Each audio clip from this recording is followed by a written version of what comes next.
اگر ان سے حساب و کتاب لیا جانا ہو تو بے خوف ہو سکتے ہیں؟ بولیے، نہیں ہو سکتے۔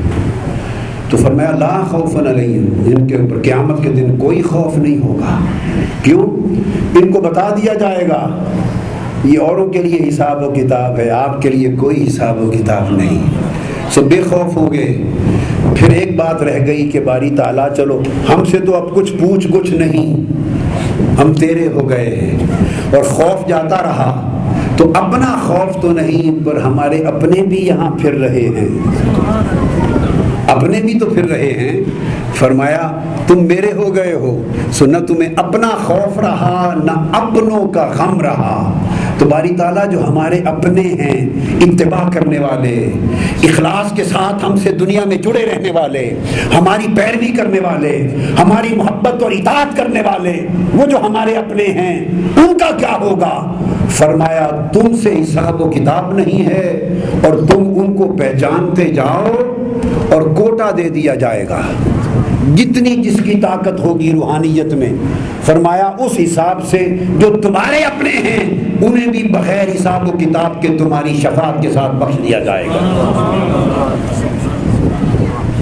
اور یہ بخاری شریف میں اور مسلم شریف میں متفق علیہ حدیثیں ہیں، کوئی شخص یہ نہیں کہہ سکتا کہ یہ کمزور حدیث ہے، ضعیف ہے، موضوع تو دور کی بات ہے، بخاری مسلم کی متفق علیہ حدیثیں ہیں۔ کیا یعنی اس حدیث میں کوئی شخص اور کوئی عالم کسی مکتب فکر کا بھی اس پر اعتراض نہیں کر سکتا، اگر کوئی کرے تو وہ چٹا جاہل ہے، اس لیے کہ اس نے پڑھا ہی نہیں حدیث کو، اس کو پتہ نہیں کہ یہ حدیث ہے، اس نے پڑھا نہیں، اور جس نے پڑھا ہے وہ انکار نہیں کر سکتا۔ متفق علیہ حدیث کہ آقا علیہ السلام نے فرمایا بخاری مسلم میں چیپٹر قائم ہیں ان لوگوں کا بیان جنہیں بغیر حساب و کتاب کے جنت میں بھیجا جائے گا، چیپٹرز قائم ہیں، آقا علیہ السلام نے بیان کیے۔ یہ وہ لوگ ہیں لا خوف علیہم ولا هم یحزنون، کہ اپنا خوف نہیں ہوگا اور اپنوں کا غم نہیں ہوگا۔ تو ان سے فرمایا جائے گا، حضور نے فرمایا میری امت میں 70,000 لوگ ایسے ہوں گے جو بغیر حساب و کتاب کے بخش جنت میں جائیں گے، اور فرمایا پھر ان میں سے ہر ایک کے ساتھ، اور ایک فرمایا کہ ہر 1000 کے ساتھ، پھر ہر 1000 کے ساتھ پھر 70,000 افراد جو ان کے اپنے ہوں گے، وہ ان کی شفاعت سے بغیر حساب و کتاب کے وہ بھی جنت میں جائیں گے۔ اور ایک حدیث پاک میں لفظ ہے، فرمایا آقا علیہ السلام نے 7 لاکھ افراد ایسے ہوں گے، آقا کی امت ہے نا، 14 صدیاں ہو چکی ہیں اور آگے پتہ نہیں کتنی صدیاں باقی ہیں، فرمایا ایک جگہ میں کہ 7 لاکھ افراد ہوں گے جو بغیر حساب و کتاب کے جنت میں جائیں گے۔ اور مسلم شریف میں حدیث صحیح ہے بخاری کہ وہ کیا کریں گے، اپنوں کو اکٹھا کر کے قطاریں بنوا دیں گے اور کہیں گے ایسے زنجیروں کی طرح ہاتھوں سے ہاتھ پکڑ لو، متماسکون، حدیث کے لفظ ہیں ہاتھ سے ہاتھ اس طرح جوڑ کر زنجیر بنا لو، اور کہیں گے جڑ کے ان کی شفاعت سے جنت میں جاؤ۔ اور آقا نے فرمایا وہ پہلا شخص وہ جو لا خوف علیہم ولا هم یحزنون میں سے تھا، اللہ کا ولی، وہ اس وقت تک جنت میں قدم نہیں رکھے گا جب تک اس کی قطار کا، اپنوں کا سارا قطار، آخری شخص بھی جب تک جنت میں نہ چلا جائے تب جائے گا جنت میں۔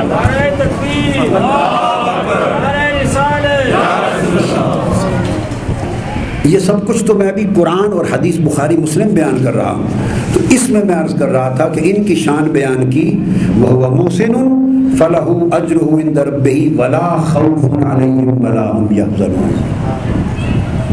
یہ اس راہ پر پہنچانے کا جو عمل ہے اس کو تصوف کہتے ہیں۔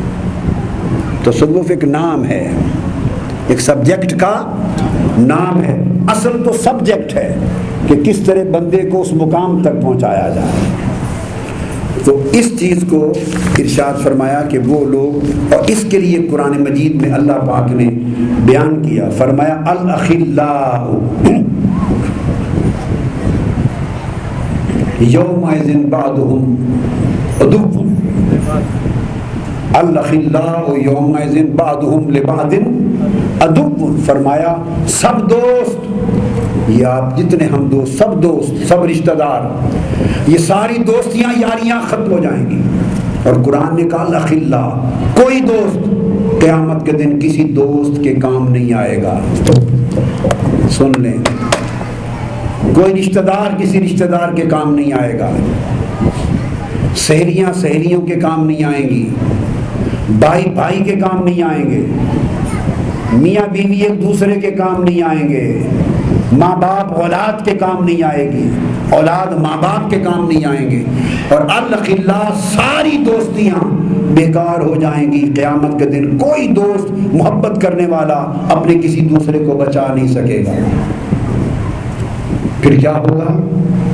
بعضهم لبعض عدو، بلکہ یہاں تک نہیں، معاملہ خود غرضی نفسا نفسی کا یہاں تک پہنچ چکا ہوگا کہ ہر دوست دوست کا دشمن ہو جائے گا. قیامت کے دن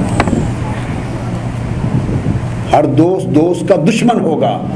آپ سوچیں گے کیسے دشمن بن جائے گا؟ وہ بھی سمجھا دوں. وہ یوں کہ ہر ایک کا نامہ اعمال تلے گا.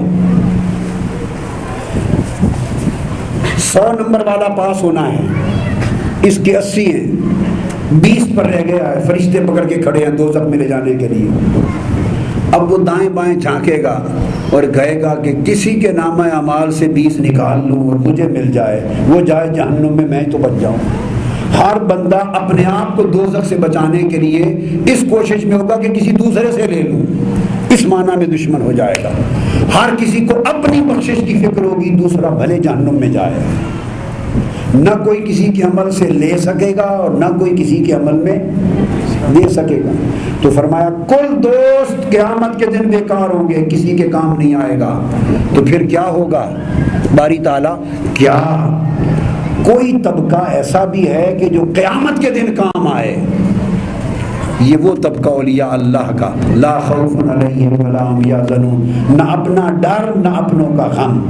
تو فرمایا الاخلاء یومئذ بعضهم لبعض عدو الا المتقین. فرمایا کوئی دوست کسی دوست کے کام نہیں آئے گا. ہاں ایک طبقہ ہوگا جو قیامت کے دن بھی کام آئے گا تمہارے. وہ کون؟ وہ متقین کا طبقہ ہے، اولیاء و صالحین کا طبقہ ہے. دوستو یہ تو کوئی کسی واعظ کا واعظ نہیں ہے اور کسی شاعر کی شاعری نہیں ہے، یہ تو قرآن ہے. اور قرآن کی کوئی تفسیر بھی نہیں کر رہا، من ان اللہ کے حکم اور اس کی آیت کا ترجمہ بتا رہا ہے. سب دوست ایک دوسرے کے قیامت کے دن دشمن ہو جائیں گے، کسی کے کام نہیں آئیں گے سوائے متقین کے، جو پرہیزگار ہیں اللہ والے. متقین کون ہیں؟ ان اولیاءہ الا المتقون، متقی ہی اس کے اولیاء ہیں، متقی ہی اس کے اولیاء ہیں. اور انہیں نہ اپنا ڈر ہوگا نہ اپنوں کا غم ہوگا. فرمایا بس متقی ولی لوگ جو خدا کے دوست ہیں، لوگوں قیامت کے دن وہی کام آئیں گے. خواہ وہ کسی کے ماں باپ میں سے ولی ہے، خواہ کسی کی اولاد میں سے ولی ہے، خواہ کوئی کسی کا دوست ہے ولی ہے، خواہ کسی کا پیشوا ہے ولی ہے. جو خدا کا ولی ہے، خدا کا دوست ہے، خدا کا مخلص ہے، اللہ کا محسن بندہ ہے، مومن کامل ہے، جس نے اپنے دل کو دنیا کے حرص و حوث سے کاٹ کر اللہ سے ایسا جوڑا کہ اس نے اسے اپنے نیکوکاروں، پرہیزگاروں، ولیوں، دوستوں میں شامل کر لیا. فرمایا قیامت کے دن ان کی دوستی کام آئے گی.